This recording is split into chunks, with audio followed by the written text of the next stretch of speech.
السلام علیکم۔ شادی کی تقریب میں ایک شخص کو کوئی صاحب بہت جانے پہچانے لگے اور پھر ان کو یاد آ گیا کہ وہ کون ہے۔ وہ ان کے پاس جا کر پوچھتا ہے، آپ نے مجھے پہچانا؟ انہوں نے غور سے اسے دیکھا اور کہا، تم میرے پرائمری کے شاگرد ہو، کیا کر رہے ہو آج کل؟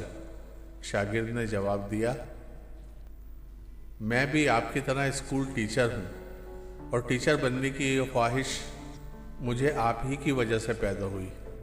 استاد نے پوچھا، وہ کیسے؟ شاگرد نے جواب دیا، آپ کو یاد ہے کہ ایک بار کلاس کے ایک لڑکے کی بہت خوبصورت گھڑی چوری ہو گئی تھی اور وہ گھڑی میں نے چرائی تھی۔ آپ نے پوری کلاس کو کہا تھا کہ جس نے بھی گھڑی چرائی ہے واپس کر دے۔ میں گھڑی واپس کرنا چاہتا تھا لیکن شرمندگی کی وجہ سے یہ ہمت نہ کر سکا۔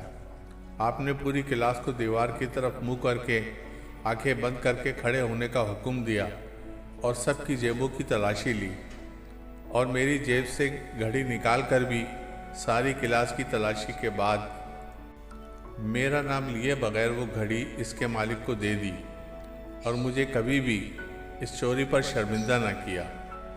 میں نے اسی دن سے استاد بننے کا فیصلہ کر لیا تھا۔